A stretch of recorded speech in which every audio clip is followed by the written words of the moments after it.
Selamat pagi pemirsa, saya Dadi Raga Aji bersama rekan saya Kurainda Asa Cemerlang. kembali lagi bersama kami di Liputan Vapet. Hidangan tua khas Prancis yang terbuat dari organ hewan memiliki rasa yang lezat dan juga harga yang fantastis. Namun, tak sedikit negara yang mengecam proses pembuatan hidangan tersebut. Konon, hidangan ini diperoleh dari hewan yang diternak dengan cara force feeding atau pemberian pakan secara paksa. Foie gras merupakan hidangan tua khas Prancis yang terbuat dari hati angsa. Konon, makanan tersebut sangat enak dan mahal karena ukuran hati angsa yang jauh lebih besar dari ukuran hati angsa normal.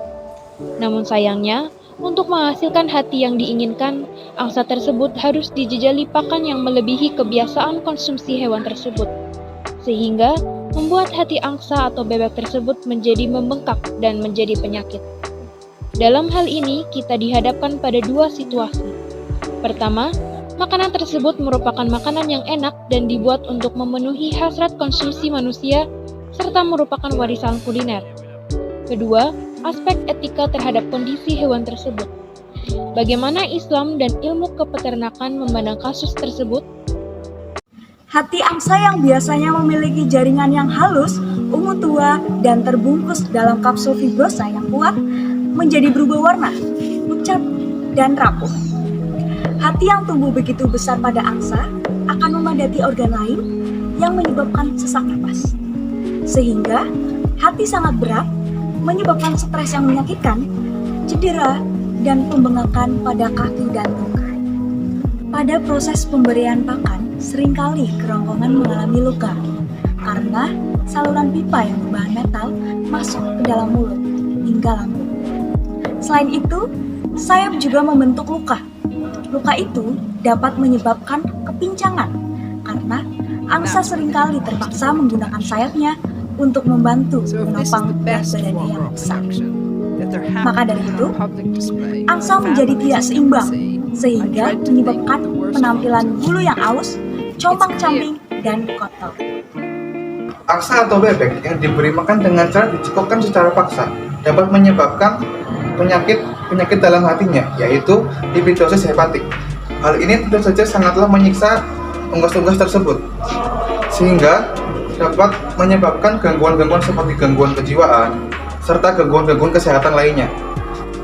Contoh dari gangguan lainnya yaitu gangguan pada otak yang disebabkan karena adanya zat racun yang mengalir dari darah yang melalui hati.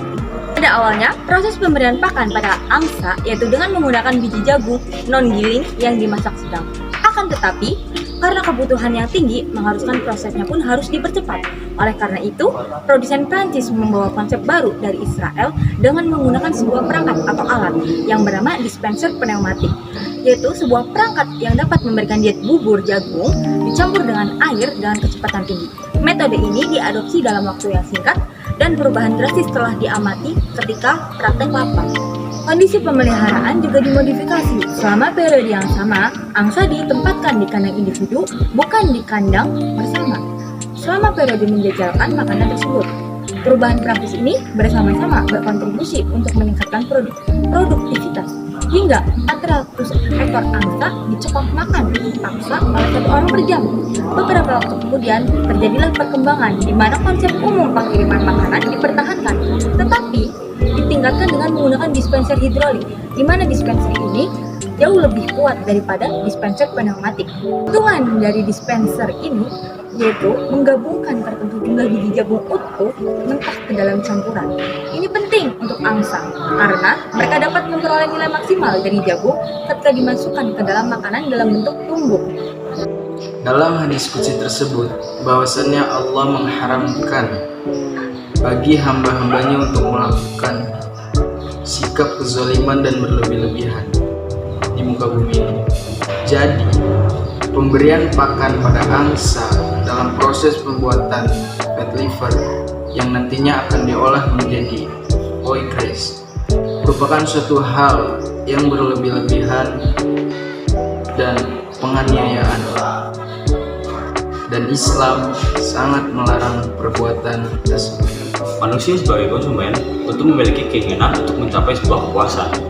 termasuk dalam hal foie gras ini, di mana dalam proses untuk mendapatkannya, seekor angsa dipaksa untuk mengonsumsi pakan yang melebihi kapasitas normalnya, sehingga angsa merasa tersiksa dan mengganggu fisiknya. Foie gras di Eropa dikritik keras karena dianggap merugikan kesejahteraan hewan.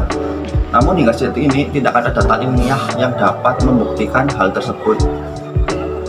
Untuk mengevaluasi praktik tersebut, sejumlah ilmuwan investigasi dibentuk yang berfokus pada fisiologi, endokrinologi, perilaku, dan konseptif. Dalam perkembangannya, peternak Spanyol menemukan cara alternatif yang lebih baik untuk menghasilkan fatty liver angsa ini, yaitu dengan memanfaatkan angsa liar yang bermigrasi ke Spanyol setahun sekali. Kemudian dipancing dan diberi pakan bergizi seperti biji-bijian, buah ara, dan zaitun. Dengan metode ini, proses pengemukan angsa jauh lebih alami. Meski progres yang dihasilkan tidak segemuk dari peternak pada umumnya, namun cara ini dinilai lebih manusiawi.